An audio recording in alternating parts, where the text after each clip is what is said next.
What's up, everyone? What's up? What's up? Welcome to Pitch to Paint. If you can't tell, I have changed a little bit of the name format, It'll always still be good and whack, but there will be the good. We're never whack, and we will be wildin'. But today is good. We'll talk about some whack, and we will be wildin'. I'm going solo, but I don't even care. I'm going to talk solo.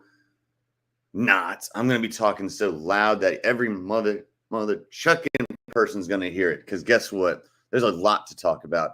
And guess what as well? Tell me if y'all like this new layout, by the way. I think it's pretty dope. So let's get straight into it here. Let's talk about first about Paul Skeens. All right, there's been a lot of talk today.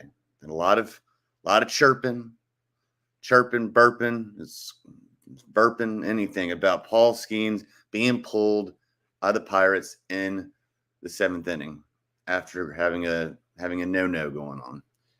Okay, I'm going to put this to rest right now because I've heard people I respect about baseball. I haven't talked to any of my colleagues about it yet. I'm sure, but I'm pretty sure from our past conversations they would agree with me here. This is not the same. A no-no is not the same as it used to be. And yes, I know traditionalists are going to be, they are up in arms today. Like, let the guy finish. This guy was on 99 pitches. The average amount you want your pitching to do is about 110, if I'm not mistaken. But this guy is special. He is one of the people that I talked about. Like, why do they draft people so high if they're never going to let them, go straight onto the field or the diamond or whatever you want to say, like in the first, or the mound in this case, in like the first year. This guy is one of those rare occasions.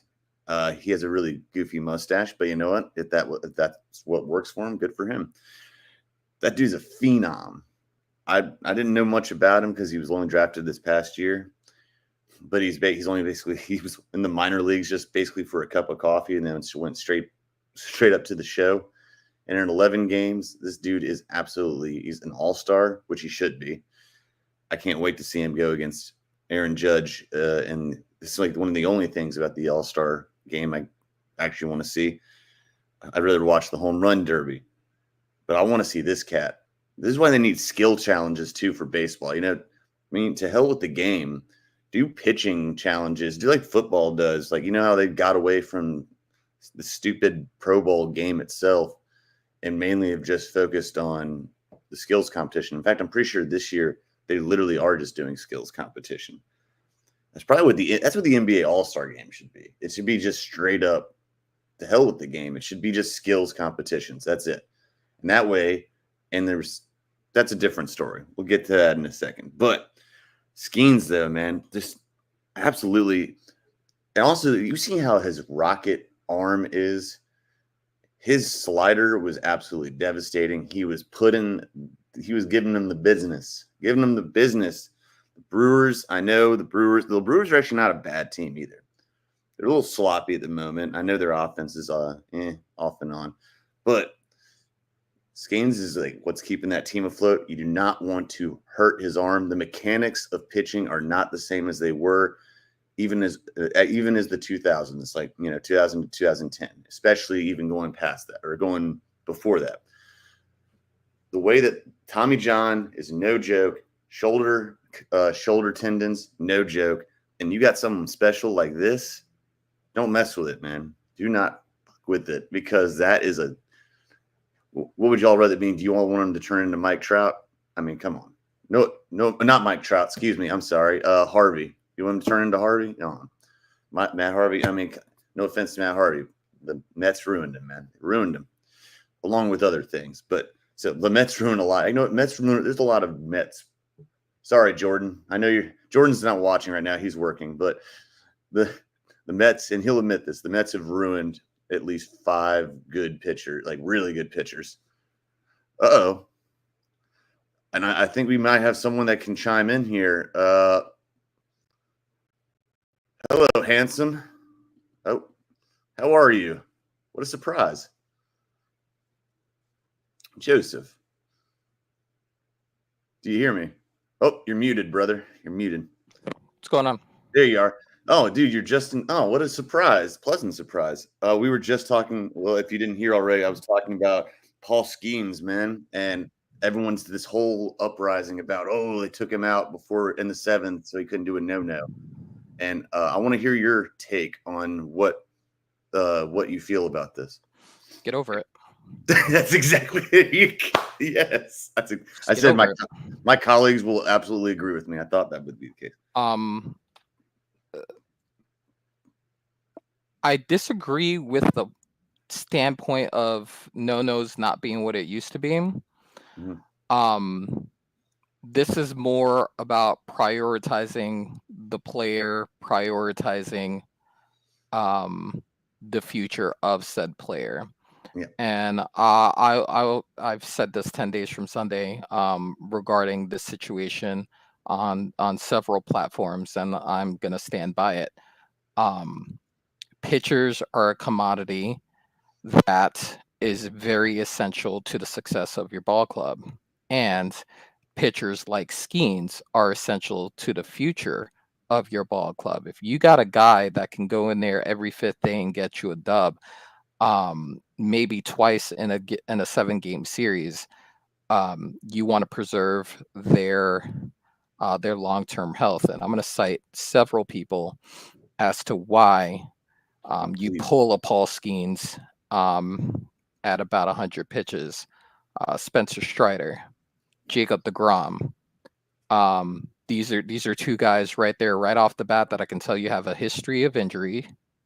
And because of said history of injury, should be looked at with that same model that Pittsburgh's looking at Paul Skeens, because they actually want to reach the end of this contract having played the majority of the games that they were eligible to play.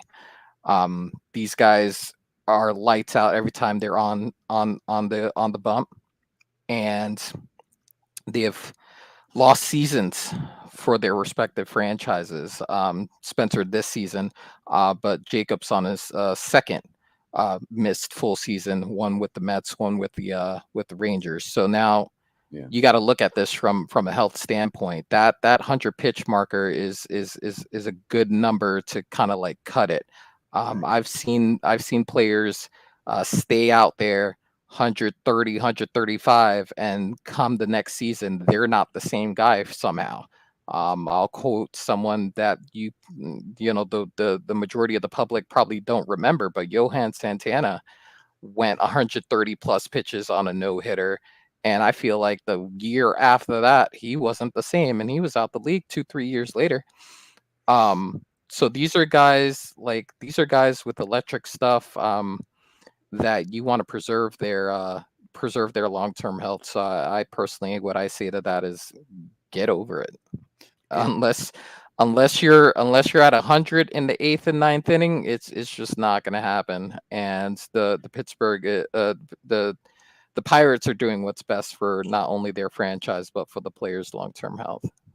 I agree 100%. And I'll take your word for it more about the no-nos. Like I've heard people say that, but I feel like I do hear that. Perfect game, that's different, but no. I mean, but it's still super impressive. But the preserving the health is still the primary thing. That's why I agree, because I said, what are the 2? And I know you'll agree with at least one of them, being a Yankees fan. And Jordan's not watching, so Jordan would agree with me on this. The main culprit of wearing out and ruining pitchers' careers is the New York Mets, just flat out. DeGrom was a great example. Like I said, Harvey was a great example. I would argue that Shohei Ohtani with his was it Tommy Johns that he got this past year? But They wore him. The Angels didn't care. They knew they were probably going to lose him anyway. But they wore him out last year with both batting and pitching. To your point, I believe Johan was pitching for the Mets when he got that no-hitter and subsequently flamed out of the league. What is about the Mets? What are you doing, Mets? What are you doing, man? All right, that's why you can't have nice things, man. Come on. Oh Lord, that's all right. Well, the Yankees are not actually having that issue. Yankees are having more of a consistency issue. Let's move.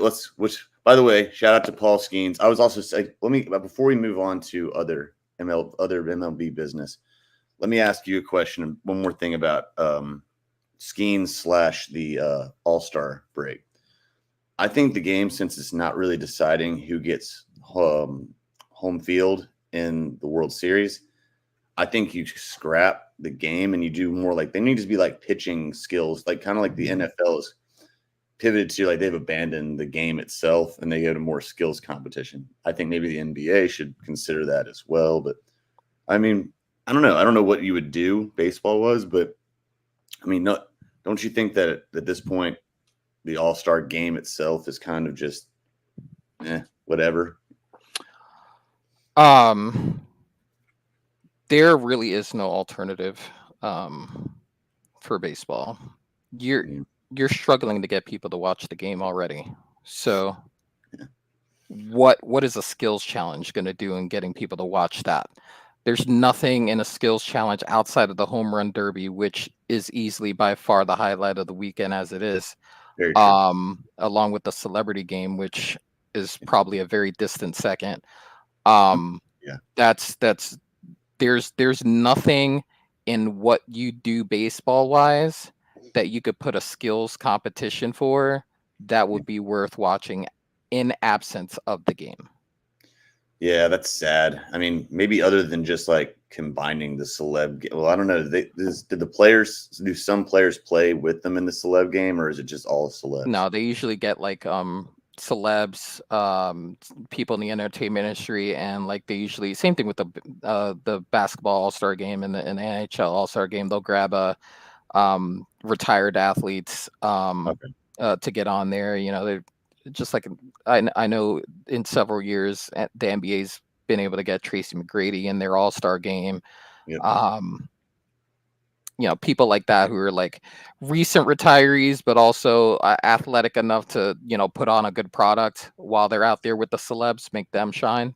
Yeah. People like that, you know, recent retired baseball players, you know, but someone like, say, like a Chipper Jones, or like, you know, someone's like, you know, fairly recently retired, but still could probably put on a good product for a show. Those are the type of people they get for those kind of things. Like an Albert Pujols kind of in a couple Yeah, he'll be like he'll be like a recent retired person that would put up a good product, and you know, it would be a face people would want to see and go attend the game for or watch the game if it's televised, that sort of deal. Yeah, I want to see if he can put one up in the stands still. I'm sure he could, though. I'm sure he could. Yeah, but I think it's a glorified softball game because they cut the fields to, you know, like mid outfield is the home run section. Oh, is it really? I didn't know they actually like they cut like they do it like a diamond situation, but it's like not all the way out there. It's like half of the outfield is cut into like the diamonds, where so second base is like, or not second, but like the top corner is like, you know, much lower than what the actual field dimensions. Yeah, it's like basically, I got you. It is like softball or like wiffle ball, but it's you know what it's like actually. If you say they cut in the dimensions app, it's like the pickleball of baseball. There we go. So they turn. In essence, in essence, mini court. That's a good point. Okay. Well, let's move into. I'm glad we'll stay on baseball because we're here real quick, and you are a admitted Yankees fan, along with many of our colleagues. Andre the Tower also was on yesterday. He had some very honest takes about the Yanks, and I think the issue is, I mean, I know that since June 9th, they have one of the worst records, if not the worst record in the MLB. But the biggest thing is they can't even put together a consecutive win total. I don't know. Are they officially done until the break now, or until after the break? I don't believe so. I believe there are games going on. Well, tonight in particular, there's definitely games going on. Okay. Looking at the schedule. Matter of fact, the Yankees have Baltimore tonight. Oh, they're starting Um, this. They're starting a series tonight, huh? in about a half hour or so. Um, Mm, yeah, it's close, but not quite there yet. For when that break happens. okay. Yeah. All right. So the Yankees are actually still favored in this game. I mean, not by much. It's like a pick 'em, even though it's at Baltimore. I mean, they went down. What are they fell last night to the Rays 5-1, if I'm not mistaken. Man, what? Give me your thoughts about the Yankees in general. About like what? I don't know what can they do? Like, I guess what are they doing wrong? What can they do to get better? What do they have to do to get better right now? This is textbook Yankees. Like you could go to last year. You can even, I think, go to Judge's record year. But this is textbook what happens. They start off super hot. Um, the buzz starts happening. Oh, the Yankees are back. We're going to beat the Astros. We're going to get into the World Series, so on and so forth. And then somewhere around June through August, they hit this huge swoon. And then you start to worry about, okay, um, you're not worried about their playoff situation. You're worried about what happens when it gets to the playoffs. Yeah. But they always hit this swoon somewhere around the middle. It's almost like it's like the team starts doing side quests and gets bored with the main core, the main quest, like Jimmy Butler does, and then they come back Yeah. before the playoffs and try to put it together. And it's like you're not the team of years past. You're not a team that has a history where you could just say, oh, we'll turn it on come September, we'll turn it on come October. Like, you don't have the cachet to do that. You guys have done nothing as a whole. Like, you haven't won any rings to be able to turn it on when it's convenient. That's not who you are. You need to win something to be able to have that level of cachet. And they're out there like the Warriors doing side quests, like they've earned the right to do so. And they haven't done anything since like A-Rod and Jeter left as far as winning a chip. So I'm not super worried about it. What I will say is I do want the team to be 100% healthy. I do want to see Rizzo out there. I do want to see Stanton out there. Those are two big bats that you need in the lineup. Um, Cole is still in the process of coming back, which actually, ironically enough, he is on the bump tonight for that game against Baltimore. Nice. It's Cole, Gill, and Rodon, I think. These You're next three games. you're correct. So it- they, uh, it's hard to say with a 162 game season that there are must wins this early in the season, but I think this is a must have series for them Mm. just to have a good taste in their mouth heading into an all-star break. And again, I don't recall when it starts, but I know when you start forming home run derby lineups, you've got to be pretty close.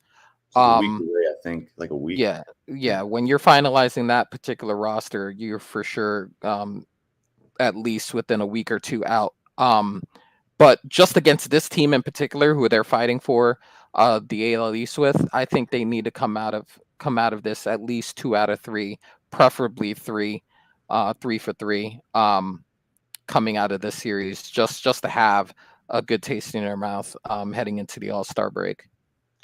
I couldn't agree more. I thought that was the Rays series. That's what I said, like, because they're about to play the Orioles, and the Orioles are one of the or arguably one of the hottest teams in the AL. And this is also something else Andre pointed out yesterday. He said this is another Boone managed team, and I said, yeah. It's like, it's like the last one they won. I think, was it Jordan told me it was 2016. I don't even know. I think, was that Aaron Judge's, like, one of his first few years or something like that.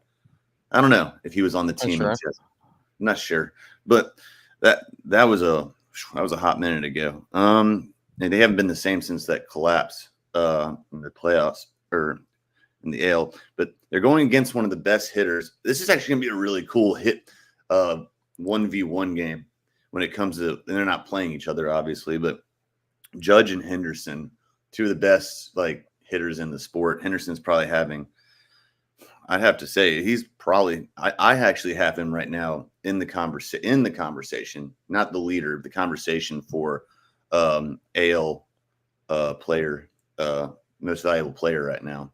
But I know it's really close. There's a lot of players in that, but he's got to be in the conversation, especially since he's basically the Orioles' main offense on the bat or on the plate.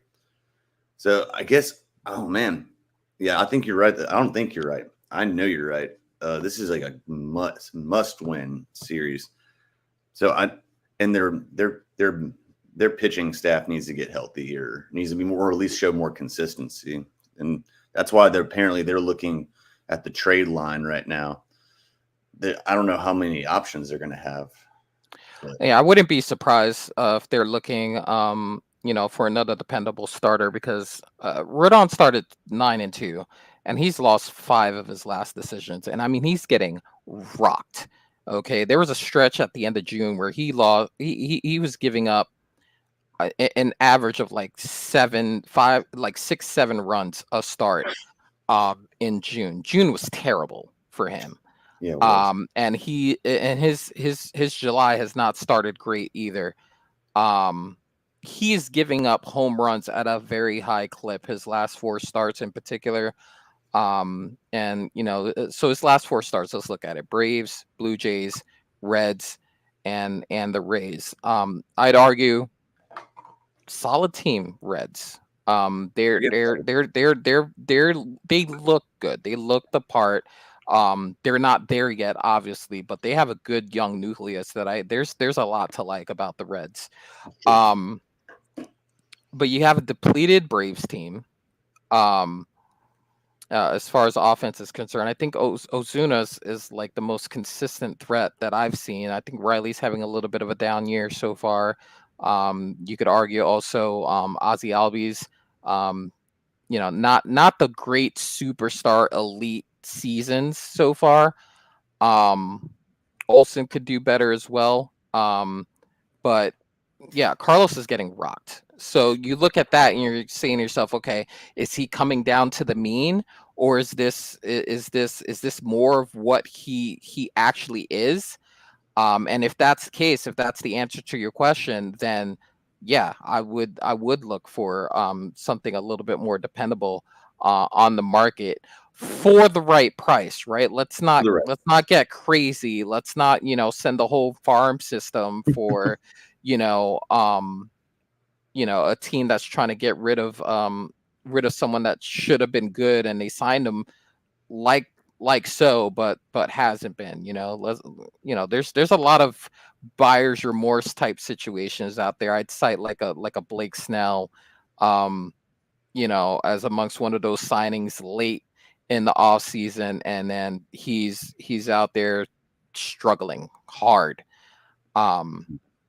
That's a guy that signed a lot of those guys, pitchers that were supposed to get really good money, but no one was spending on pitchers early. Jordan Montgomery's another guy signed late into a season, expecting a lot more money to come their way on the pitching staff, and all these guys, I don't know if they either weren't preparing during this time off, or it's just the market was tough on the pitchers as far as getting them signed, getting into a training camp early, and I think you're starting to see some of those effects. But there's got to be someone out there for the right price that can come in and help this pitching staff, is my hope. Well, and I don't know their names, so you'll have to be the one that fills in the blanks. I know what teams they play for. There were 2 names that were tossed out on ESPN. That one is into teams that are potentially, depending on if they want to. Well, one of them is definitely going to rebuild. One is one of the pitchers from the White Sox. Can't remember his name. And another one is a pitcher from the Blue Jays. Don't know their names. But. Okay, those teams would make sense because I would expect both of those teams to be sellers. They're both in last place in their respective divisions. So I would expect them. I would expect both of those teams to be sellers that would check out. As far as the pitchers are concerned, it would. I mean, they would want to unload a high contract situation. So like if I'm thinking out loud and you're just trying to unload talent, but like that came with a higher price tag, it's possible Barrios That's it. for Toronto. That's it. I personally, all right, just I'm a gamer. We're just gonna put that out there. Okay. Barrios is on my Angels team that I'm crushing it with right now. His problem has always been control. His fastball can get up there. He can throw heat. The problem is locating that. And there are games where he's like absolutely unhittable, and then there are games where he can literally be hit everywhere from Sunday. So he's boom or bust, Barrios. So I would expect at his price tag and his talent level, that would be a guy that Toronto would be looking to move. And as far as the White Sox is concerned, I would look at the same thing. Who has the big price tag? Who can who can they afford to move? I can tell you who it's not going to be. It's not going to be Michael Soroka. It's not going to be Soroka. I don't think a change of venue is going to help him, and I hate that for him. He's on that same list that we were talking about earlier, as far as injuries are concerned, that robbed them of their peak talent. He was going to be dynamite for the Braves, and then he missed the season due to some arm trouble. I want to say 2 or 3 seasons ago, came back mid-season. I don't know if this was during their World Series run or not, but he came back mid-season the following year, and then at the beginning of the next year got hurt again. And then the Braves didn't re-sign him after that because of the health issues. So he was allowed to walk. Got picked up by the White Sox, and he's 0-10 this season. I might. All right, here's 2 options I think that are on there. It's not him. Yeah, go. Thank God for that. From what you said, thank God for that. Eric Fetty, and because he's got he's the ERA leader on their team. Well, this is coming from the White Sox, who are just absolutely All right. Well, veteran arm. So and then there's Garrett Crochet, or I guess that's how to pronounce his name. He's a lefty, so that might have some appeal because he's a lefty, and he leads their team in strikeouts. So it's possible. He has a 3-point. Actually, he may actually lead the league. Maybe that's who it is. I'll double check that, but I'm pretty close. I'm pretty sure he's close to the lead, if not in the lead. Okay, yeah. According to ESPN, he is in the league. In the lead for strikeouts by 3. With Glasnow second. So yeah, I mean, high strikeout count. That could check out. I would think for him though, I think the price tag would be pretty high. Probably. So basically they're going to be looking at the cost versus the reward and just like how much they're in need. But Garrett, I think Garrett will come with the higher price tag than Feedy, because he's like 25 tops. Garrett. So he's gonna cost a lot more. And he's a southpaw, which always comes with more price. And a good southpaw in baseball is always big guy, flipping huge. Is he a big guy? He's a stout dude, 6'6", 245. Like, holy Jesus! Like he's a linebacker. Yeah, he's a big dude. I will say this: like, this is his first like showing it for real. Like he had a couple of starts in 21, then in 23 not much there. This is his first like season as a dude in the rotation, so um, not a lot of history to go on there. That you're betting on upside with him if you're the Yankees trading for that, and you're thinking he's going to be there long term if you're building for that, and that's also going to come into play with the price tag. And that is a big deal as well. And but I guess you'll agree with this, I know, because this is pretty much true in any kind of trade line. NFL is a little different because it's a little earlier in the season. They pushed it back, but the NBA and the MLB, that's probably what you're going to get most likely at this point of the season. You're going to get someone that is high risk, high reward. Probably you're not. I mean, NBA might be a little different, but blockbuster trades are still rare. Yeah. Well, I mean, so and the whole buyer and seller thing. The seller thing in baseball is literally a salary dump. It's almost quite literally a salary dump when it happens here. And that's why you hear a lot of rumors with the main core in Toronto. Your Guerrero Juniors. They already got rid of Biggio.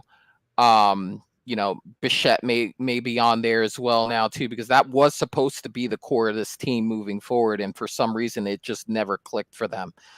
Whether that's pitching, whether that's just not enough around the three of them, it never happened for them, and now they're in the basement of the AL East. So now at this point they're looking to try to shed this salary and try to move forward, rebuild their farm system and just start young and build it from there. But that's in as far as any sport is concerned, like the whole salary dump concept I find more associated to like baseball, where you could just easily get rid of like a Francisco Lindor, or I don't know if the Mets are going to do that with their recent success, but like at the trek that they were going and they were going to bottom out, like say a Toronto or the White Sox, that would have been what they ended up doing. And to a certain extent, they did it last year when they had Verlander and they had Scherzer, and they got rid of them because they weren't where they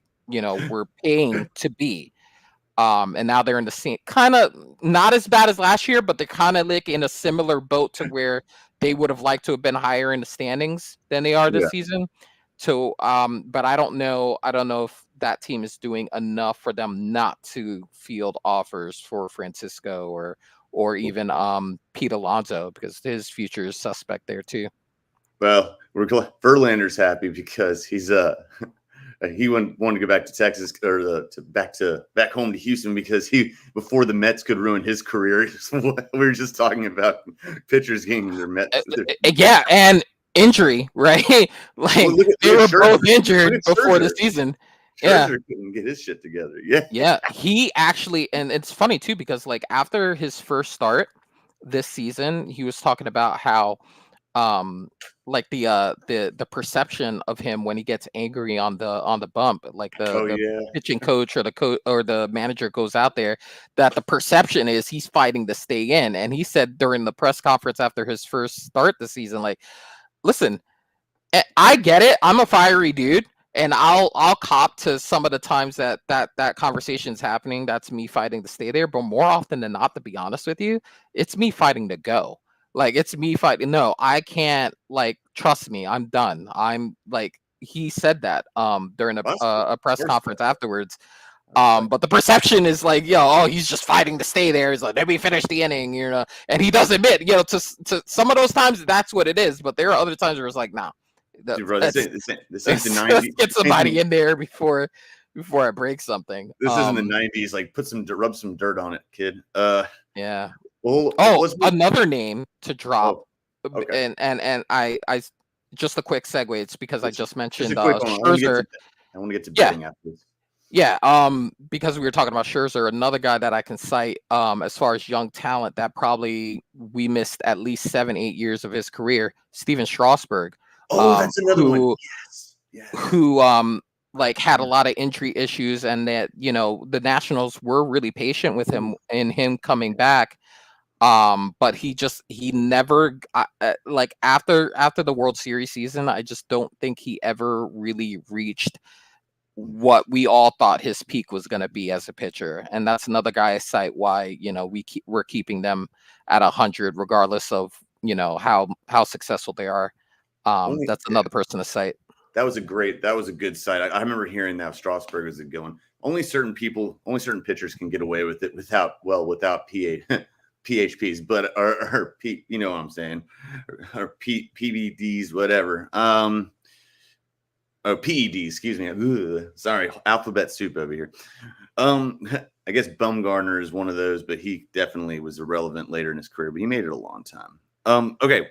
Just like yesterday, people love this, and I have tried to help people make money, and I've been doing pretty good at the baseball betting. And now that I have someone that actually is way more knowledgeable than me here, everyone out there in the cyber world, the ether that is known as the internet, the podcasting world, we appreciate all your support.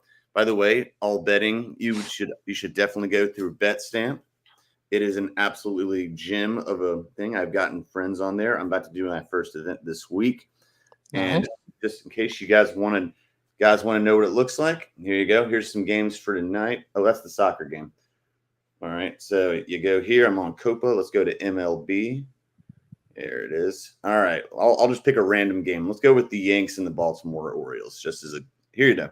Everyone, just so you know, it's like an in-between. It's like a cheat sheet for it that shows all these books right here. They're all pretty mainstream books.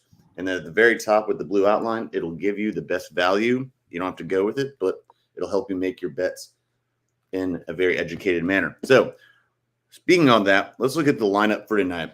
It's not always the best game. It's just and it's usually a player prop kind of thing. But the Yankees and Orioles are about to start. Since it's about to start, whoever's watching live, I don't know. Total is 8.5. What do you think about that? Total 8.5 for Yankees Orioles. Okay, I thought we were in my brain. The way this was gonna go was not what I what I thought. I thought we were gonna getting like recommendations as to what we would play in a certain game. We are gonna do that, but this one's about to happen, so I figured, I feel like I'm taking the under here. Me personally, I don't love where the Yankees offense has been. And because of that, I don't feel strongly about them putting up enough numbers on their end to get to that number. But also because they have Cole going, I feel like they can also keep Baltimore's number down. So I'm thinking this is like a 4-2 game, 3-1 game. Whoever wins the game, that's kind of what I'm leaning towards as far as that total. Yeah, even with the sloppy, everyone out there, I actually 100% agree. I think because last night was 1-5, that still wouldn't cover, and that was with sloppier pitching last night from the Yankees. So this will be, it's a better team. They still have, and they're going against better offense, but because Cole is playing, I agree with you 100%. Take that as if you want to do a parlay again, guys. Parlay, only do it if you were damn sure about it, but definitely look at that as being one of the legs for it. And check out in-game player props as always. I wouldn't touch Aaron Judge until I see any bit of consistency from him. All right, just be on the lookout. If anything, look at Henderson right now. But all right, now this is the way we were going to do it now. So this what you suggested. So it's like other games. Anything you would point out? Well, I mean, if we're talking this game in particular, I would take Yankees first 5. Well, I just meant any game. You can do this game or any game. Doesn't matter. Any player. Since we're on it at this point, I'm going to go with the Yankees first 5. Okay. At some point, Cole's going to cook. Why not tonight? I think he'll give him a solid 5 or 6. And depending on where he's at, pitch count wise, we'll see where he ends up when they go to the pen. But I think he can give you 5 solid here. In what could be his last start before the break. Yeah, I think that's actually a very fair bet. I wouldn't touch it this game because it's their first of the opening of the series. But if I was going to pick, I mean, the money line's not good enough for, even though the Orioles are not, or the Yankees are favored. I still, it's just a weird, because I want to see how this first game goes before I'd actually commit. But here's one I will commit to. One of these sneaky games where they just don't, put the. This is a great game. The Royals and the Sox, the Red Sox, that is the good Sox. They the good pair, the clean pair of socks. They're this is a very good game. This is a player prop kind of game here, but the total is what is interesting. 9.5. 9.5 is interesting. That's a high scoring game, but well, to an extent. I mean, it's high scoring for most of these. But recently, not Colorado, excuse me. KC they put up points. KC puts up some points. That's what they do. And so do the Sox. That's why this is so high. I'm going to be daring. I'm going to take the over on a 9.5. I could see this being a 7-4 game. That's where I'm going to go with on this game, sir. Thoughts? Yeah, I mean, why not? I do love Casey, very, very kind of underrated season. 8 games over 500. Winner of their last 3. Got an all-star there. Bobby's doing great at shortstop. Bobby Witt Jr., awesome. Salvador Perez has been a staple of that franchise all the way back to, back when they were rocking the. Who was it that I loved at that time? Was it Lorenzo Cain that was there? I'm not. I feel like Lorenzo Cain was there. It was back when when it wasn't like popular to be like, oh, the Royals. The Royals were like the Bengals for like a long time. You mean They before their offensive streak where they played the Mets in the World Series and all that stuff? Yeah, like when they were like super at their peak and they took one, and like that. Oh, Salvador Perez has been there since like at that time. So I love that he's still kicking there, still doing work. But I mean, Bobby Witt Jr. is like literally leading them in all of the other categories: hits, batting average, and I think he's doing really, really good work for them. So I can see that, and he gets on base. He gets on base too. So that's me personally, if I'm playing a pick in this game, I would look at his total bases and take the over. I feel like he's guaranteed to get on base and then do something when he gets on there. All right, I'm with it. There's another game this is actually, yesterday I had a slogan going on, as corny as it is, but it worked. Me and my buddy put in 50 and won 255 off of it, off a parlay. But I said, if you protect your dough and go low, because a lot of the games yesterday were going to be really kind of sloppy, low scoring games. Today is like the opposite, because here's another game: Rangers and Astros. Another couple of decently offensive teams, decent on the offensive side of the plate. And I don't know if I want to touch this game, truthfully. I mean, the Stros are on a streak. Well, they're trending in the right direction. They're on a streak, but the only reason that the Rangers are on kind of a streak right now is because they played back to back. They played Tampa Bay and then LA in their series. And they got their ass kicked by LA, the Angels, I should say, in their previous game. But it was for what it's worth, it was in LA. It was in Anaheim. We'll call it that. Oh, man. If I wanted to say this, let me see what the over is and the under. Total 8.5, so it's pretty consistent. I actually might be tempted to take the under in this game. This seems like a sleeper, and you can make good money off of it. I don't know. Overall, I probably wouldn't touch this game, but I don't know. You have any thoughts on this this game right here? Well, I mean, I do like what's happening as far as their hitting is. Jordan Alvarez is having a decent season. Kyle Tucker's also doing work.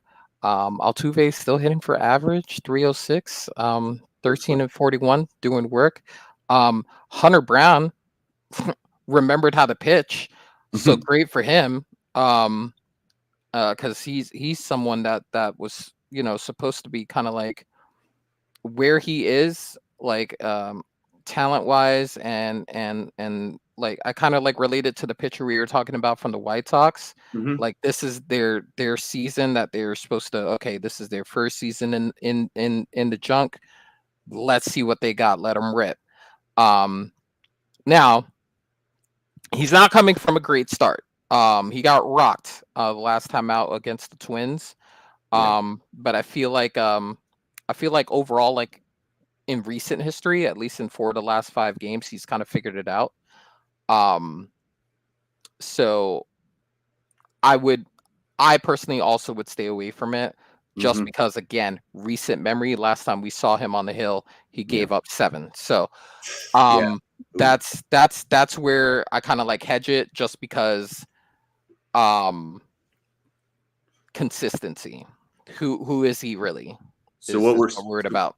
So what we're saying is we're back to don't touch this game. This could go literally either way. This is a very I'm with you. The more I looked at it, all right, I'll tell you what. You put one out there. Let's do one more, and then I got a sleeper pick I want to put out there, but I want you to take the reins on this one. Take the wheel, bro.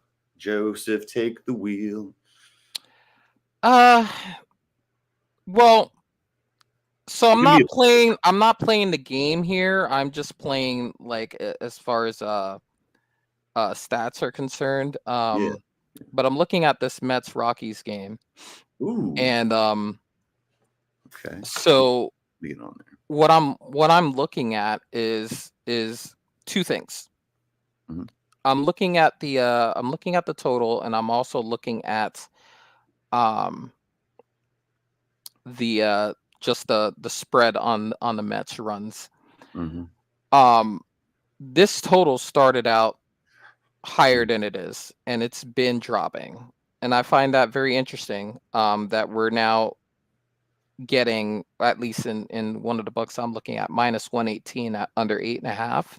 Yeah, that's what I'm looking at too. That's like money wise. I'm looking at that and I'm saying that's very viable. For the simple fact that Colorado's offense can't be trusted. No, but even more so, the inconsistency from the Mets can be trusted. You can trust them to be inconsistent. So I feel like this also feels like we were talking about in the previous game. This feels like a 4-2 game. This feels like a 3-1 game. To me, and they got Sean on the bump. Sean Manaea for the Mets. And I feel like with his pitching, I think this is gonna be a low scoring game. Me personally, I love the 8.5 here. I love low. I love the untaken. You mean the under 8.5? The under 8.5. Yeah. I love that. I love that pick. In fact, I like definitely 100%, because the Rockies defense is terrible. It's terrible. They literally are just, I don't even know how. So, and also Tanner Gordon, I don't think he has anything to write home about when it comes to on the Rockies mound. I don't. Yeah, that's just, and it's in City. That's why Jordan's not with us today, ladies and gentlemen. He is serving nachos at Citi Field, sitting below the bleachers, eating his edibles. Or whatever. It's entirely possible. What's happening? No, it's extremely that possible. Is a very high probability. Bobbing for nachos in the cheese machine. Okay. So that's that good old contamination. All right. I got one more, and it's just a quick one. It's a money line, straight up pick. And I'm fairly confident about it. Let me get back to it. Oh, here it is. Brews and Nats. It's in Milwaukee. The Brewers. Oh, wait, hold on. Oh, this wasn't the one I was looking at. What happened? What happened here? Oh, actually, yeah, I am looking at that. Oh, okay, yeah, the Brewers and Nats. I'm taking the Nats on the money line 225. That's what I'm taking tonight. And as good as this is a very evenly, it's not that evenly matched, but I think that the Nats are going to come out and they're underdogs in this game. This is more of like a sleeper pick right here, even though they suck right now. They're on a hardcore losing streak. I think it's a sleeper kind of pick. I wouldn't put this in a parlay, everyone. Don't pick that to the bank. But I'm saying, I mean, they host him in a 3-game series. I don't know. I think it's a sleeper pick randomly, but I don't know. What do you think? The Nats are obviously on a skid. I don't love it. You don't love it? Yeah. I don't love it for 2 reasons. Okay. Milwaukee is really, really good at home. Yeah. I mean, at 54-40, they're really good at home. But what I don't love is that this is on the national side. Their pitcher Jackson Rutledge. This is his second start. Ooh, and what I'm looking at stat wise is this is his second start and his ERA is 9. That means he got absolutely rocked in his first start. And then I'm looking at his innings pitched and it's 1. So that means he didn't make it out the first inning of his first start. Ouch. And he's got to go on the road against a division leading ball club who's really good at home, and Peralta's been pretty good lately on the bump for Milwaukee. So I don't love that at all. If I were gonna make a pick here, I would we're refusing, we're rejecting my deposit. I agree with that. Now you just totally convinced me. Yeah. If I'm gonna put money on this game, I'd take the -1.5 runs on Milwaukee at +112. You could double your money there. And feel pretty good about it. All right, well, I'll do one more then because that was actually bad. I didn't know about the pitcher. I didn't look into as much, so I'm glad I got checked. This is why it's good to get fact checked around here. We promote growth as always on all of our channels. Okay, Pirates and Sox, or White Sox, the unclean Sox, ironically. The total is going to be 7.5.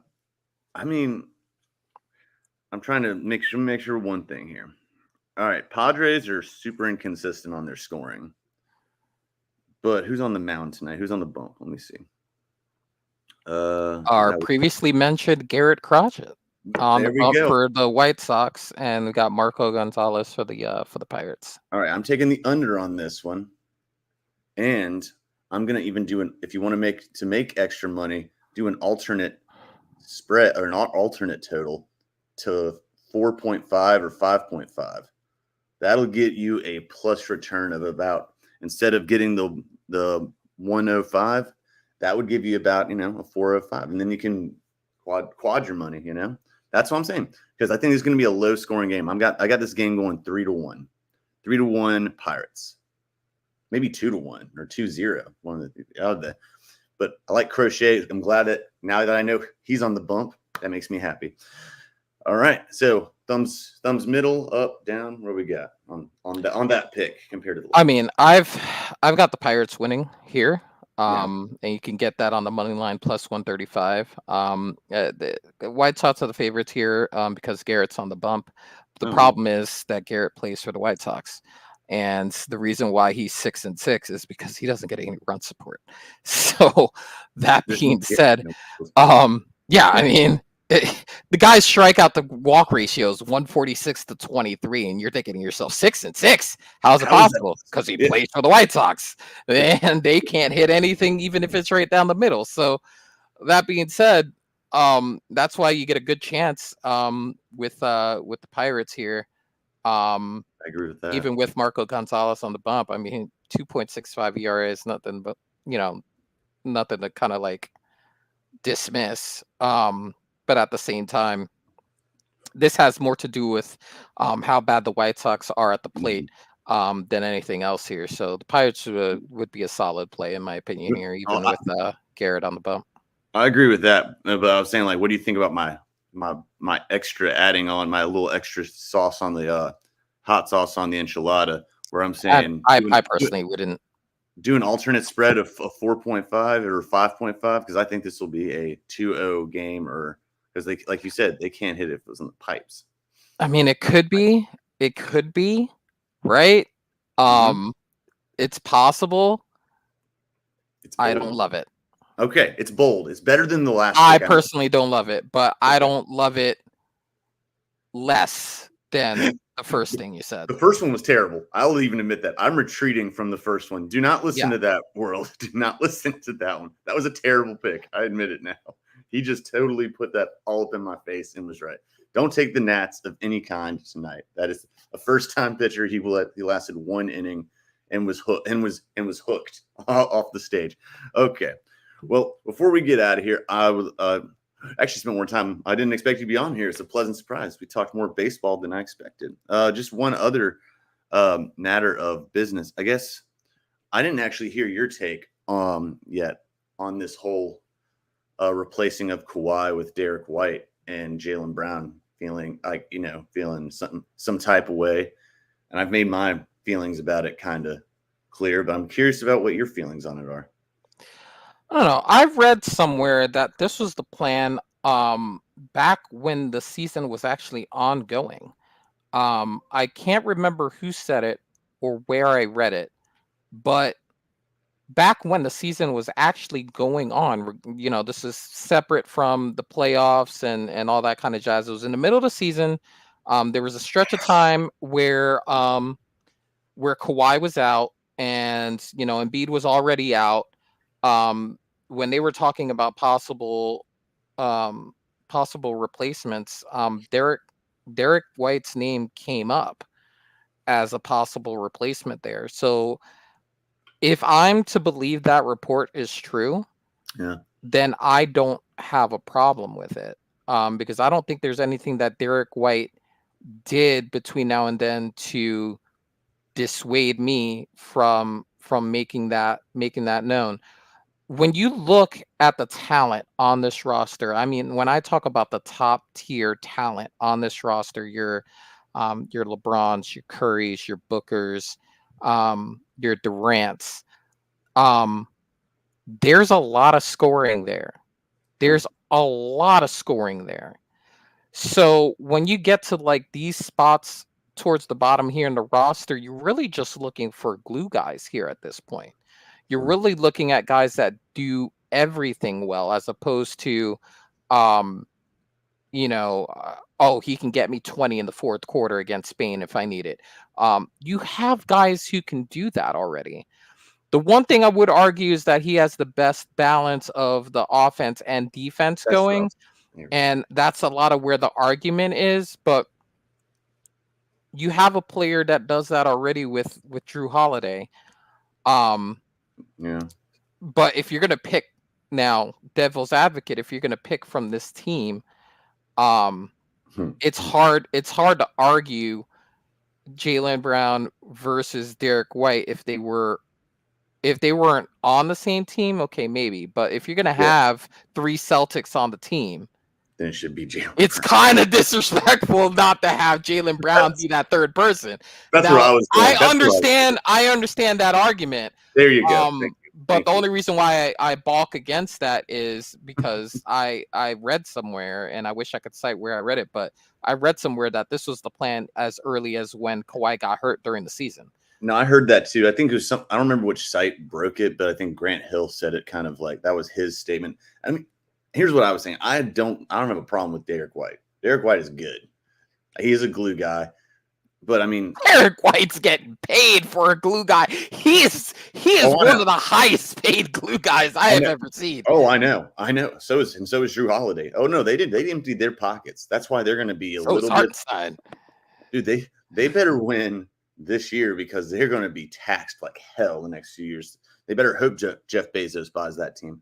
So because they're going to be taxed hard. No, I mean, hell, I would take, my thought. I think I would take Jaylen Brown over Jason Tatum, but personal preference. But Jaylen Brown is also an incredible defender. And the question was, can he handle going from being the minutes that he has to the minutes that, that's all of the people though. Oh my God. The Celtics should have won Brady, it's nice to see you again. That's absolutely not true in the slightest. So that's okay. They lost to the Heat and said the Heat were up 3-0 on them. They should not have won the title. Last year was It was one of them. It was one of them. I would argue that the Suns against the Bucks was another one as well. But then again, Giannis is just a man. He's a man. Yeah, I don't like it, but yeah, because you made my point. That it was exactly what you said. Your devil's advocate point was exactly where I'm like 3 Celtics, and you took Derek White over the championship MVP, both championship MVPs. Like really? Like I just think it's also disrespectful because Jaylen Brown was already left off of any of the All NBA teams. He was left off of the All Defensive NBA team, and now he's left off of the Olympic team when someone's out. Like, Yeah, it's gotta hurt, man. It's a lot. It's a lot, and I'm inclined to be like, okay, all right, wait a minute. What's going on? At some point, if you're Jaylen Brown, you're like, all right, like, what do I have to do? Like, is it my Stanford education? Like, am I not supposed to be smart and athletic at the same time? Is that you know what I mean? Like, is that not allowed? Like, he went to Kansas, but still, he's a smart guy. But he's a really smart guy. Jaylen? Jaylen Brown went to Kansas, but he's a really smart guy. Yeah, he did. He played under Bill Self. Jaylen Brown. Yeah, look it up. Promise. Okay. I promise. If I'm wrong, I'm wrong, and I will admit it. California, actually. Which I'm wrong too, but I knew he went to college. I knew he went to college on the West Coast. Brady's like, yeah, well, you're too late. He saw it first. Yeah. Stop the cap. We weren't capping. We were just wrong. Damn, you ain't been wrong before. I knew it was somewhere out there on the West Coast. I was in the right state. I was in the right state. To be fair, I don't remember who told me that. Then okay, well they missed it. I was capped on too, bro. But either way, yeah, what you said, like, what is Jaylen Brown? Like, is this going to cause disruption in the locker room? Like, it's not the Celtics' fault, but I would be a little. Yeah, did you hear Cam Newton interview him at the ESPYs? Cam was just acting like an idiot. But that's what Cam does. Well, I think Cam is still bent that he wasn't invited to or he wasn't invited to Christian McCaffrey's wedding. See, CMC actually responded to that. He said, Cam, what? He said, you haven't answered my text in like 4 years or something like that. It's like, what number do you have? And I was like, well, whose fault is it to update everyone on your numbers? What happened to the mass text you sent to all your contacts? Hey, this is my new number. Oh, I guess. Well, when you're that guy, when you're that athlete, like that's too many contacts. He sounded so bitter too. It's like, what not on there? I'm like, wow. Yeah. I mean, I don't know if I'd want you at my wedding either, man. Truthfully, if I was like Christian McCaffrey, rich, famous, etc., marrying former Miss Universe, then I wouldn't want Cam at my wedding either. I'll tell you what, though, I know who did have a great time at that wedding. Greg Olsen. Greg Olsen had an amazing time at that wedding. Whatever resentment he felt from getting pushed down from Tom Brady, he expressed in those drinks that he had at that wedding. I'm going to tell you right now, he told everyone who could listen at that wedding, it was like, you know what? I should be number one, but it's fine. It's fine. You know what? It's that dude at the wedding. It's your boy that like comes up. You're trying to take a picture, and he comes like this, like, "Hey man, thanks for inviting me. I love you, man. Well, we're doing a picture." He looked like he was having the time of his life, bro.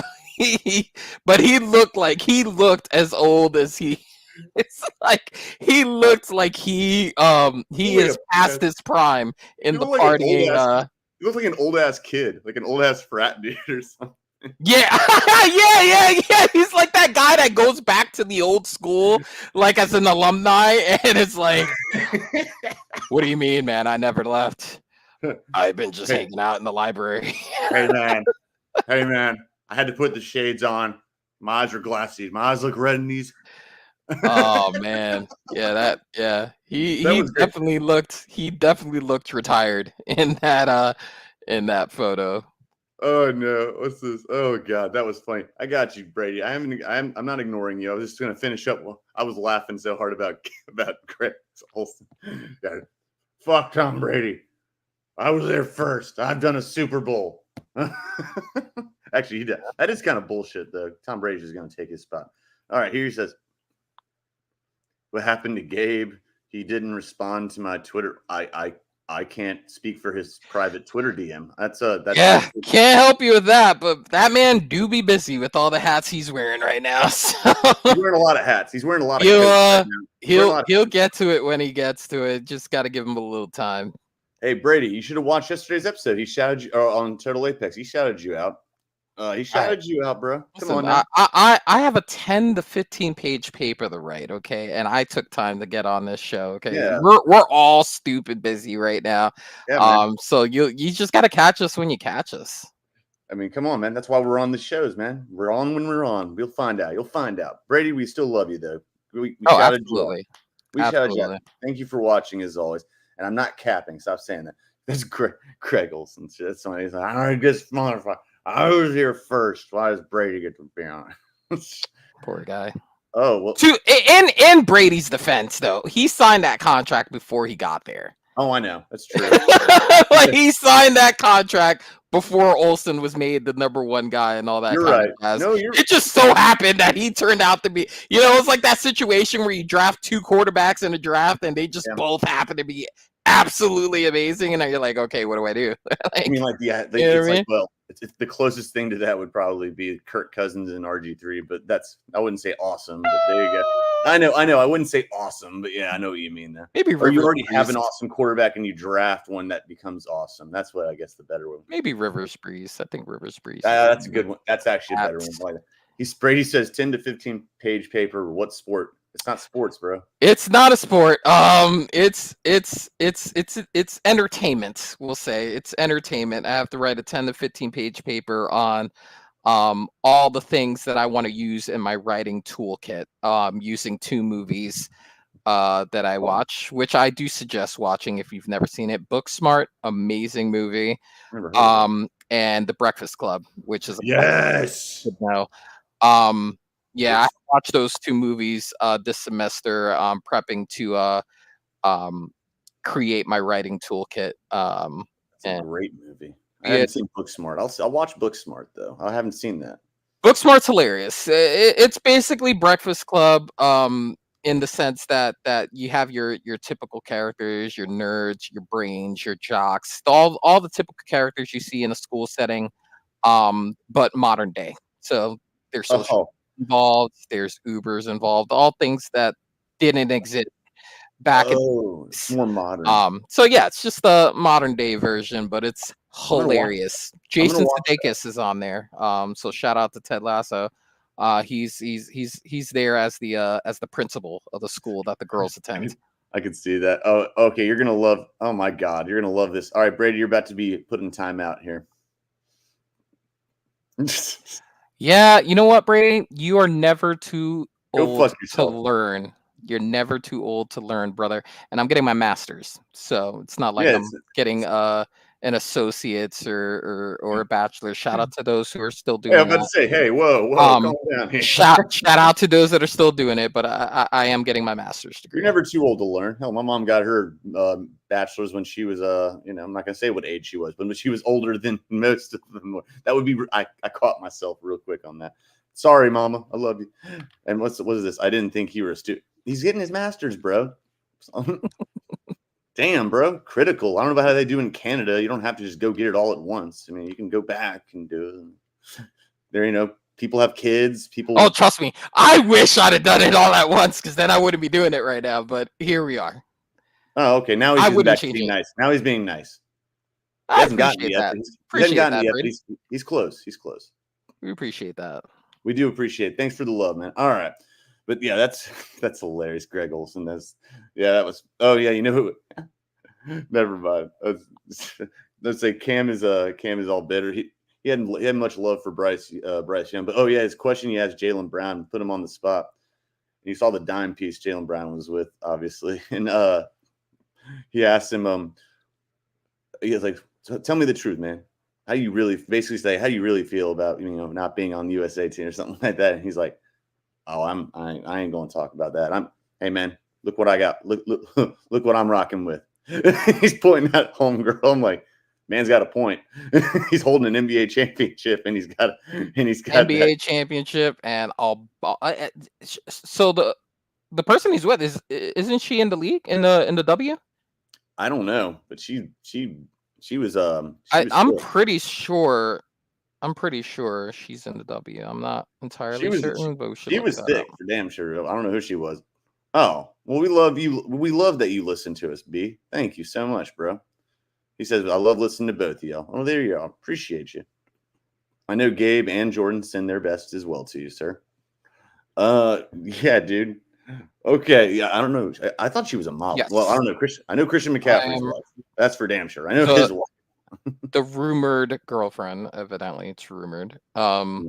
According to things that I'm reading, whatever. TMZ. It says WNBA free agent.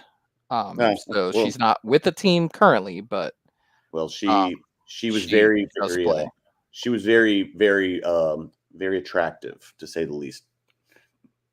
But good for Jaylen Brown. Just like I don't know. He's like I don't want to talk about that, which means I'm pissed. But go fuck yourself, Cam. Cam's trying to bring up dirt here. All right, man. Well, before we go, we got to do a quick this or that, and then you're gonna get to your paper. I'm gonna get to write. Well, actually, I got some work to do, and then I got to get some damn plays written up for these kids this weekend. I didn't realize it's already the last week of the regular season for youth basketball. Summer league flies by so fast. Heard that. Yeah, well, winter league lasts longer. You think it'd be the opposite. Okay, so here we go. This or that. Yesterday,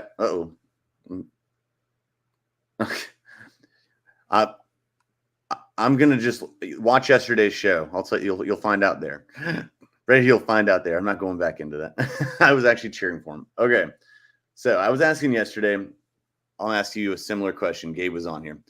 Have you at least heard? This isn't a this or that. Have you know about going to ball games, and if you get some ice cream, it comes in a mini helmet. It comes in a mini like batter's helmet. Vaguely, yes. Well, I would say Gabe's like, no, I just know about going and getting beer. I'm like, man, like, come on. As I said, like, you go get it. I was like, all right, fine. You get ice cream or cotton candy as a dessert, and I was like, obviously ice cream. Plus, you get to take the thing. All right. What about this? All right, better ballpark snack. All right, go straight baseball now. Soft pretzel or popcorn? I'm probably getting the pretzel. For some reason, popcorn, when you're already like hot, like it's gonna make you even more thirsty. Because I guess the dry mouth maybe is what it is. I feel like, yeah, I feel like anytime that I've ever had popcorn, between the butter and if they throw a little light salt in there, like I'm gonna be drinking profusely with the popcorn. With at least with the soft pretzel, like I feel like that has some like weight to it. Yeah. To where like I won't like it's more filling. Yeah, well, it's more handheld where like you're not having to. You can just be like, well, it depends. All right, and what do you? I usually do spicy mustard, and if they have it, beer cheese. But what do you get? What do you get with a soft pretzel, bro? Probably spicy mustard. If I'm going like that kind of pretzel, like I told you that when I talk about my pretzels, like I like That's right. the like the cinnamon laced ones. Yeah, I remembered that now. And then and putting that in kind of like one of those cream cheese frosting type the icing dip. The icings, yeah, the icing dips. Yeah, that's what I'm usually doing if I'm getting a pretzel. But like if it's usually the ballparks don't have that. Usually it's like your standard like salty pretzel. Then that's what I'm doing. No, they want to keep you thirsty at the ball games. Yeah, absolutely. They Yeah. want to keep you thirsty. All right, let's move into a pub food then. All right, jalapeno poppers or loaded tater tots. I'm probably getting the poppers. Yeah, boy. I'm probably getting the poppers just because like I don't find tater tots to be a bar type food. If a bar is selling that, I'm not getting it. Like Yeah. it's like for me, it's like getting steak at a Denny's. Like if you want steak, go to a steakhouse. Like, don't go to Denny's to get a steak. That's This is that's bring. This that's is bring. breakfast food. You want This to is get bring, breakfast food, then go to a breakfast place. But this don't, can, yeah, this is bringing up the thoughts of Jordan saying like, "Oh, I finally got soup this week and got French onion. Oh, where'd you get it from? Applebee's." That doesn't count. You could have gotten canned soup, and that would have probably been better. yeah. But no, That's there's just to me. something. I don't know if that's bougie of me, but I feel like if you're gonna I'm get a with you. steak, why would you go to why would you go to Denny's or an I mean, if IHOP? you're gonna eat, Go to a steakhouse. if you're gonna eat steak with breakfast, like the steak and eggs is a real thing, then cook it at home. Steak and eggs is a real thing, and I guess maybe I understand that. You're not going to get steak and eggs at Not at a a Denny's. steakhouse. Not at Denny's though. But I'm not getting steak at a Denny's. That's just No. me That's a Go to a personal thing Go for to a me. Cracker Barrel. Yeah, That's a just a little personal better. thing for me. I'm with I'm 100. I'm with you. The jalapeno pop, but most bars I go to now pretty much have tater tots. That's just like I like tater tots, but I don't like loaded tater. If I'm gonna get nachos, I'm gonna get loaded anything or fries. Like I'm saying I ain't getting no tater tots go on the side of like with a freaking sandwich or something or a burger or something like that. All right, a couple more and then we'll wrap this sucker up because we're still gonna do once you're done with your paper this week. We're going to talk about getting that food show I talked about. All right. It's going to be awesome. So, all right. Ooh, I asked this earlier. Okay. I was asking best way to cook a potato, not counting French fries / tater tots. So you can do anything from mashed to scallops or to twice baked or baked or just whatever. I mean, how do you go wrong with a loaded baked potato? Like you can't go wrong. Bacon bits and little sour cream on the top, and if you really want to get fufu, one of those parsley things that you just cut up and sprinkle on the top, it's just like there's so many things you could do with that. Yeah. Those chives, a little something like that put on the top there. Can't go wrong with that. I've heard a lot of people doing like this potato ball situation where they like stuff it with meat of some sort and then just like bake it, and then it's got like that kind of French fry crispiness on the outside, but it's got the cooked meat on the inside. That's another thing people have done. I don't know if they fry it or if they I've never heard of that. I feel like it's think of it like an empanada, but with potato as the outside. No, like I think it's that like sort of thing. A matzo ball or something with meat in it. I don't know. Yeah. So that's another thing that would be kind of like a close second. But yeah, baked potato all the way as the number one go-to. I think good. Yeah, I mean, I love all of them. Truthfully, that's how you can tell I'm Irish in descent. I can go with all of them. I think what's an Irish 7-course meal? A 6-pack and a potato. So got to go with it. I like the twice baked potato still, man. Best of both worlds. Get that Christmas. Nice. You eat the inside, then eat it like a potato skin. Potato skins are that jam. Potato skins, yeah. I've had that as appetizers. Yeah, that's a bar food. That is a bar food. Yeah, that's definitely a bar food for sure. For sure. I'm not seeing that as much anymore. People are tripping. What's up with that? I've seen more cheese curds than freaking potato skins these days. Yeah, I haven't seen them a lot. Like back in the day, that used to like the bar I used to go to in South Florida, O'Malley's, they had potato skins, I think. I feel like most bars did. What's going on, people? Get your shit together. Get your shit together.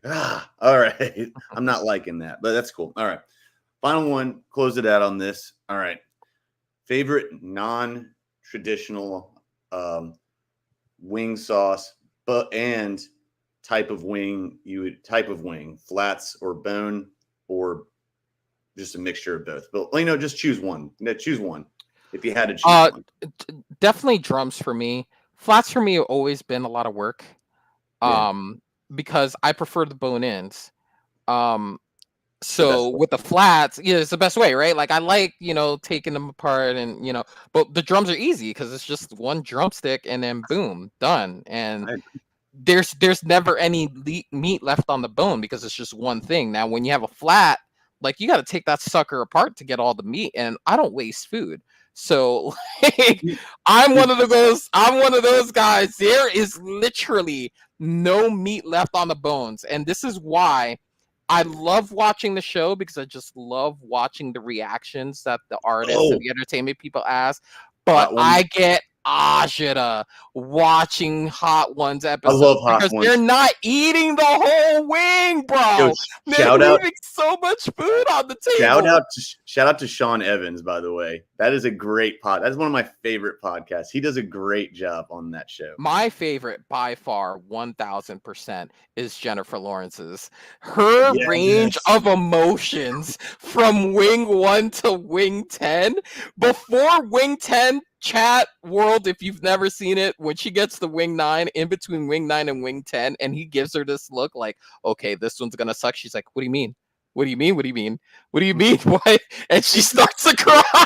She starts to cry because she thinks her mouth is literally gonna blow up after eating this last one. It's like the tamer one of all of the women. It's hilarious. I love all this. I love Shaxx too. Shaxx is good. And then, but my number 2 is Paul Rudd's. My number 2 is Paul Rudd. Yeah, Paul Rudd. Because that viral clip is like, look at us. See, look at us. that brief little moment where it's just like, look at us. Like that feeling of success that he survived. There's rappers. Funny. There's too many to count. But those are my top 2. And then Shaq will be in there. Stephen Colbert was really good, but he didn't do it on the show. Sean Evans came on to the Colbert show. The Colbert show, yeah, the late night. They did a mini version, but he was just like, he's like, oh fuck. Yeah. I'm tapping out somewhere around 5, 6. I know what my palate is. I know how my mouth's gonna handle it. 5 or 6, I'm literally just kill me. That's the Scoville level where I'm begging for a faucet to just lay my throat. Which is the worst thing you can do. I got the last dab hot sauce. It's called it's made with Apollo peppers. I actually wanted that.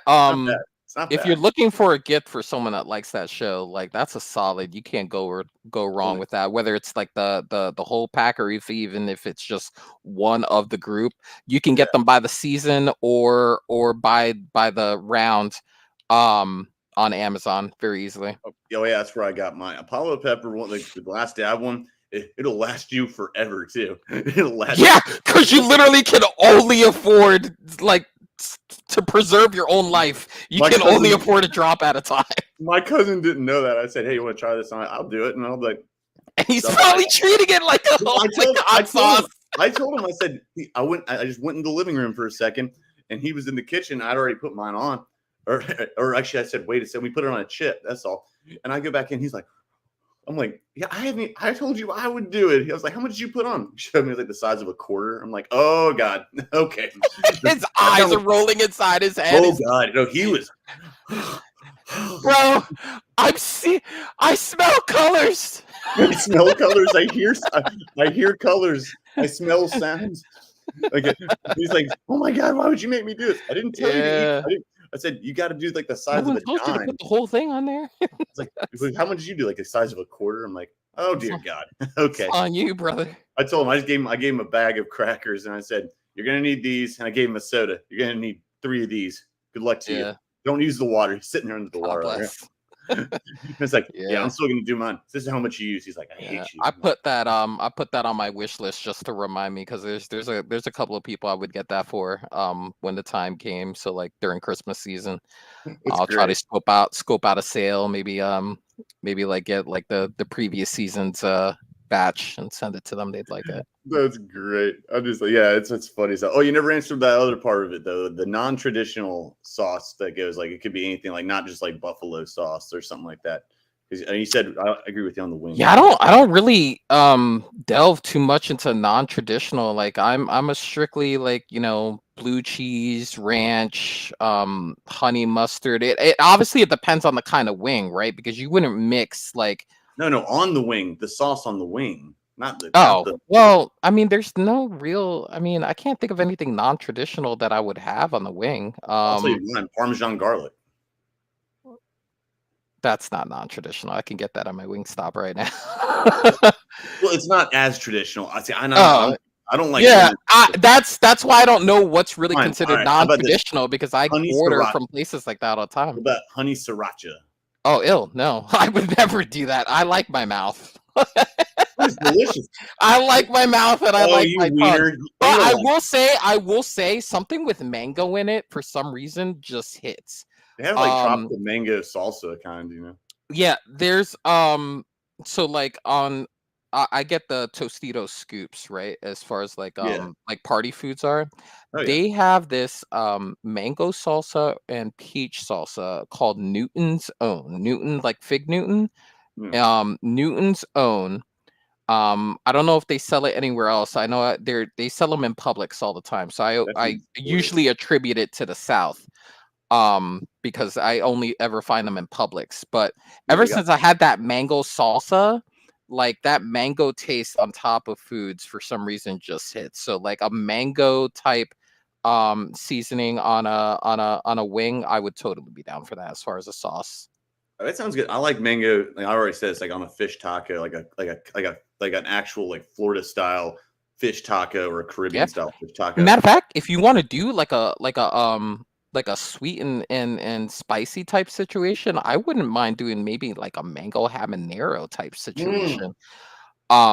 On that a wing. exists. That would That be exists at Buffalo Wild Wings. That exists. yeah, that's something. Oh, that's probably where I had it at. There's a Buffalo Wild Wings at our mall that I used to frequent all the time, and that's Where I'm probably going where I tonight. got that from. That's Yeah. where that's where my girl works at. So I was like, That's where we used to watch. That's where we used to watch the college football games. Yeah, I'd be the only one wearing Seminole gear while everyone else is wearing Gator gear. It's yeah, really dangerous. you don't By the go way, there to don't do that. you don't go there for the Um, chicken. You don't go there for the chicken itself. You go there for the sauce. That's why I always tell people you're not it going there. is Yeah. it is very dangerous to do that. By the way, just Do go what? in as a being like wearing the rival college gear Oh, at like because I live in Gainesville, right? So I live in yeah. Gator country, but I'm a Seminole fan. Like, that's the You're local a team. criminal. You're a That's criminal. the local team that I root for, and it's been that way since the Yeah, '90s. I'm not a fair weather fan. I've been a Florida State fan no. since Bobby Bowden, Charlie Ward because he was a Nick.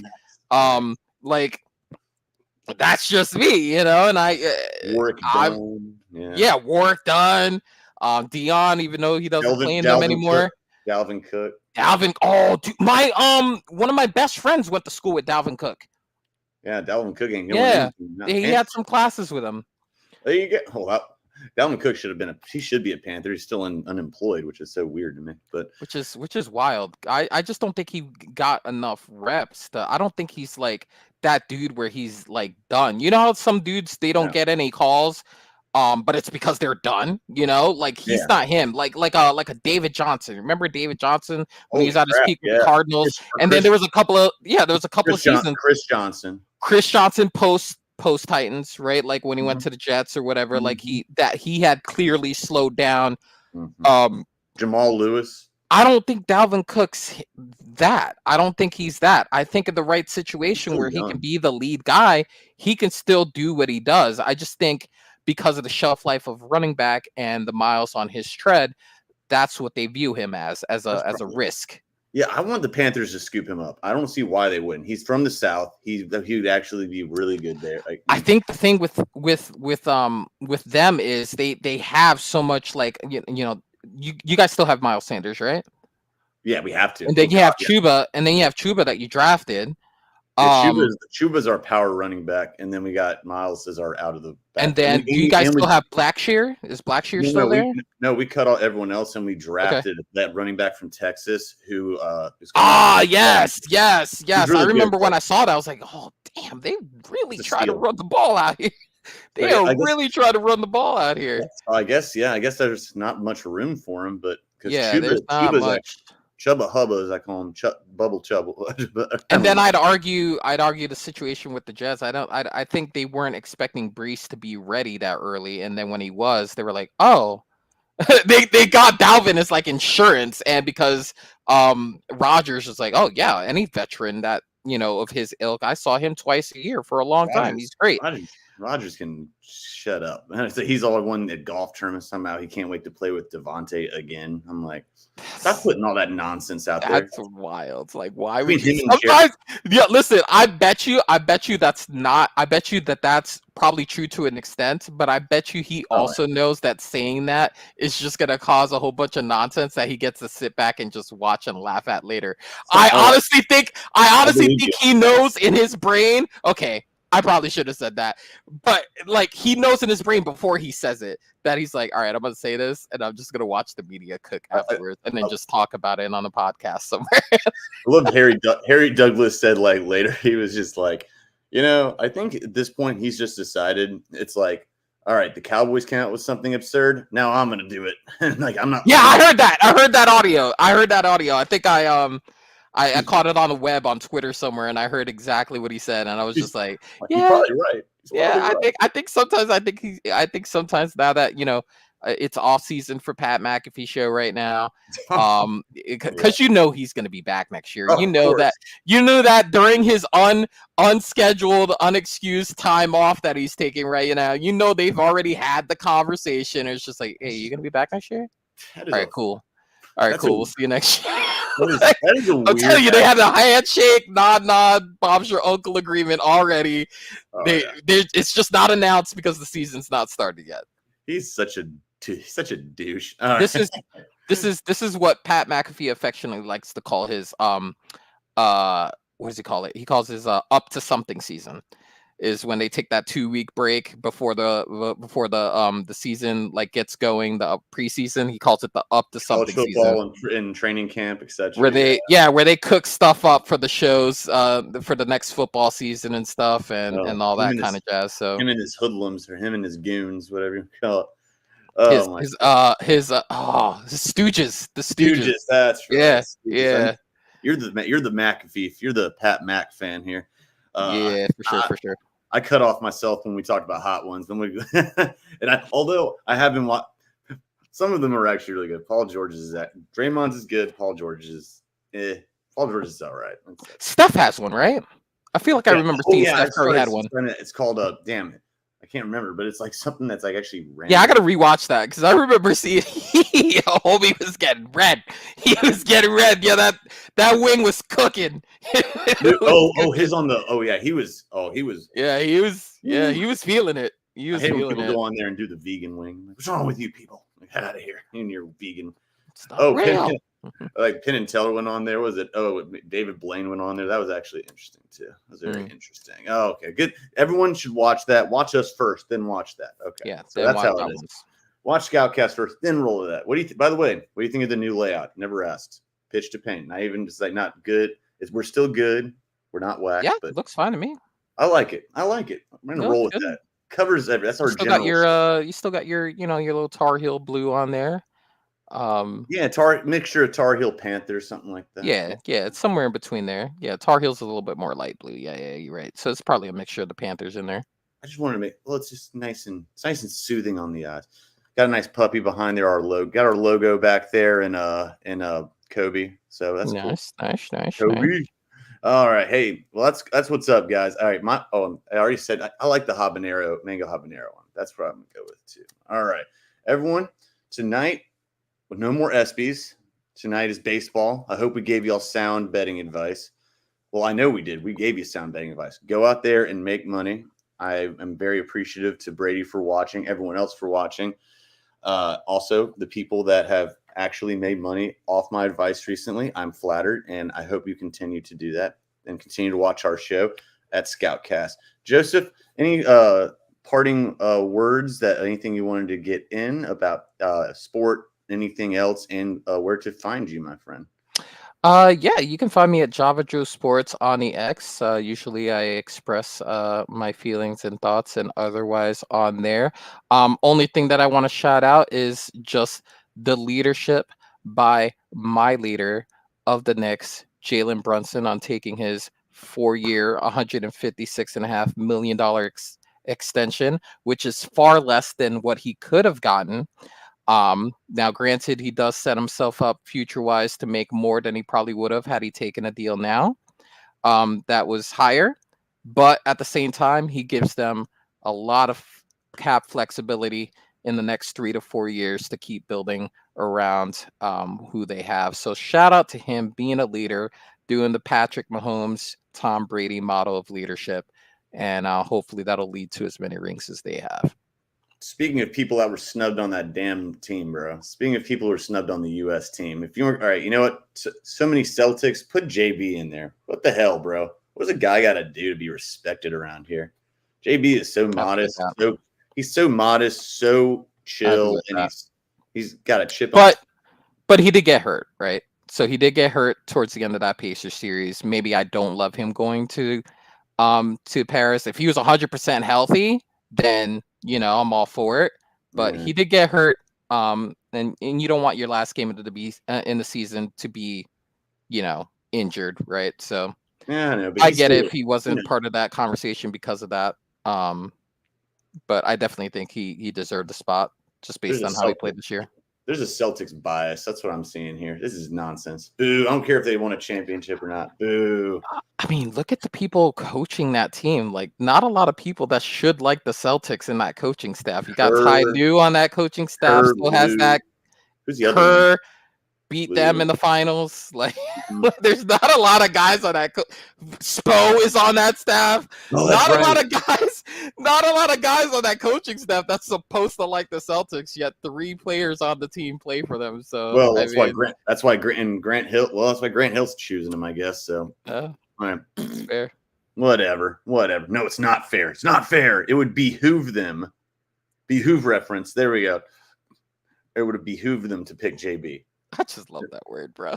I do too. I love it. Such a great word. It would behoove you to watch your step. Yes. Yeah. Behoove. I love it. It's a great word. It's like besmirch. It was like besmirched. You besmirched my honor. Besmirched my name. I love that name. You besmirched me. That's great. Great words today. Besmirch and behooved. So be cool, everyone. Be smart. All right. I only have one thing about sports to shout out, and that is going to be, other than I'm not going to make predictions unless Joe wants to make his now. I make my predictions for tomorrow about both soccer, football tournaments. Actually, pretty much I think everyone knows who mine are. But Joe, do you have? I don't know if you'll be on tomorrow night. You probably have to work on your paper. So if you want to shout out your picks now, feel free. If not, it's cool. I don't know. I think I might make something on there, but in the event that I don't, I'll make some picks. So Argentina, right? I'm not gonna go against Argentina. They have the best player in the world, even if he's not playing like the best player of the world 100% of the time. That's what I'm gonna hang my hat on. But man, keep an eye on James Rodriguez for Colombia. Okay, that dude's a dog, and he's coming. And as far as the other game, the other game's the Euros, right? Yes, the Euros. Yes, sir. Spain and England.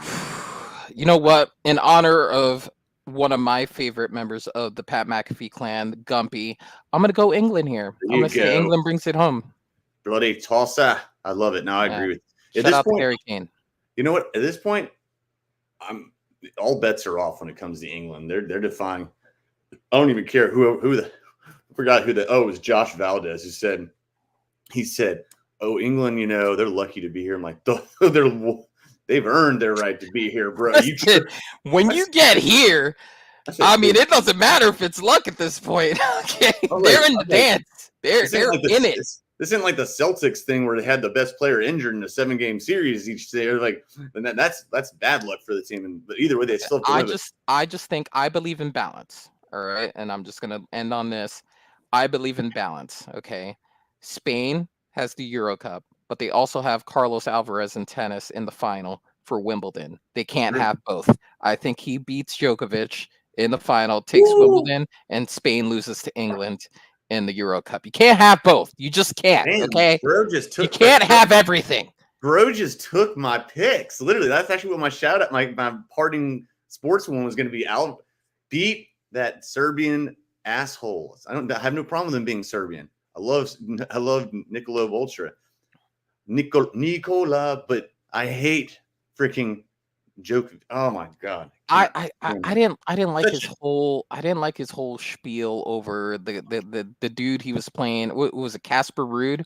Or Rude, yeah, and yeah. yeah. Yeah, and they were saying his name, and then he was taking it as a personal shot. Listen, if that's how you need to feel to get up and be the Joker, you have to find that thing that gives you that extra to get you over. That's fine. And maybe at 34, you need that motivation. You need to play angry. But you're doing too much, dude. You're doing too much. No, and then they actually did boo him after he kept preaching to them. Yeah, because he kept. And they did boo him. Yeah, then it became booze. He's like, you made them hate you at that point. Yeah, you'll know better. You'll know better. It's like when a person asks if you're mad, and then like 10 times after asking, he's like, yeah, I'm mad now because you asked me 10 times if I was. Disrespect. All right, well, I actually agree with your England pick because I'm going to go with it. Go Limeys, and I also got Alcaraz. I love Alcaraz, man. He's a beast. I'll just go ahead and say my pick, and hopefully you're on tomorrow anyway. But I've had Colombia from the jump. I'm going to stick with them. Go Colombia. I'm going with it. I'll have a different shout out then. Who's the owner, or who's the good team? Who's the president of operations for the Giants again? New York Giants. Shane. Oh, Joe Shane? Or Shane? I don't know how to pronounce it. Shane, whatever. The guy who's on Hard Knocks. Yeah. Hey, Saquon. He didn't say Saquon, but hey, so we're gonna go ahead and we're gonna see what your value is worth, and then if this kid would come back, he's like, all right, I appreciate that. He's like, now we have your word, right? We have your word. It was like the most insulting thing, and Saquon's like, what? My word on what? He's like, you mean on circling back? Like, you're not signing me? You want me to go check out what my offers are and then come back? What? Are you serious? What the hell is wrong with you? Yeah, right. No wonder. I'm sitting here like, brother. You franchised him last year. You gave the money that you would have spent to him to Daniel Jones, who won't even be on the team next year. And you expect this man to come back after he's like option 4? Like at this point, it's like, no, there's no way. There's no way. There's no way this is who's running our team right now. He said, like, hey, he's like, she's like, you promised me, man? I was like, you know where I want to be. You know what that is? That's code for saying, fuck you. I want to not be there now because you're an asshole. No, that's wild. And the more episodes I watch, the more irritated I get with my front office. Dude, they need to be scrapped. Everyone's scrapped. Not yet, because 27-year-old running back, I get it. It's basically, it's not the fact that they didn't sign Saquon to the deal. It's the fact that they signed Daniel to his. That's what annoys me, because it indirectly or directly, you basically chose right then. You chose Daniel Jones over Saquon Barkley, and these are the repercussions from that. And if he doesn't have a 35-10 with like 4,000 yards this season, we're all gonna hate you for it. We're all gonna hate you for it. Well, they already hate him. We're all. You know what? I'm not even a Giants fan. I'm gonna hate you anyway, so it's okay. I don't like Ryan Dayball either. So whatever. Giants, you fucked up. You fucked up, guys. It is what it is. It is what it is. It's gonna be a rough year for the Giants. So your best 4-13. What? 4-13. Let Drew cook. You're the bet I made. I had a bet with Josh now because he's a Jets fan. I said the Panthers will have a better record than the Jets this year. What? I made a bet, $25 bet with JB yesterday that the Panthers have a better record than the Jets this year. Oh, than the Jets or the Giants? The Jets. Oh, that's interesting. Oh, I know. And he's like, what does E-Rock know that we don't know? I'm like, that's interesting. I told him, I said, I'm not telling you. I'm going to give away my secrets. That sounds like Aaron Rodgers is going to play 8 plays this year. That sounds like 2 games. He'll play 1 series. He'll play 8 series, and then that's it. They'll have 1 win. And dang. I love it. There's like, what is he doing? What is he not telling? I can't wait. I can't wait to watch that unfold. I can't wait to watch the Jets crumble like a cookie and milk for 5 minutes. It's gonna crumble apart like from the inside out. Oh my god! You got an aging ass, hurt ass line, and you got an aging ass, hurt ass quarterback, busted ass things, and then you got the only thing you got your defense at that point. Lucky for them, they at least got Tyrod Taylor. Oh, that's the good news for them. All right. I actually like Tyrod Taylor. Everyone, we have ragged on them enough. So yeah, you can find me at livinggood09. Check out the calling card. There you go. Livinggood09 for my Twitter, X, whatever. At ScOutCast _M_hub. That's the other one. You can find both content on that. Older content from our shows with yours truly and this handsome guy. Sorry, wrong point. And shout out to Jordan and Gabe. Always love having y'all on here. Shout out to Brady and all other viewers. You're great. That's what makes this happen. That's what makes that's what cooks the bacon these days. And bakes the biscuits, cooks the bacon, all that good stuff. And Andre, I don't know if you're watching, but I love you, bro. And good luck to your Yankees. All y'all's Yankees, except for Jordan, who's a Mets fan, and bless you. All right. So eating edibles under the stadium or under the stands. For that now, we will see y'all later. Have a good one, and I'll be here tomorrow. See you later.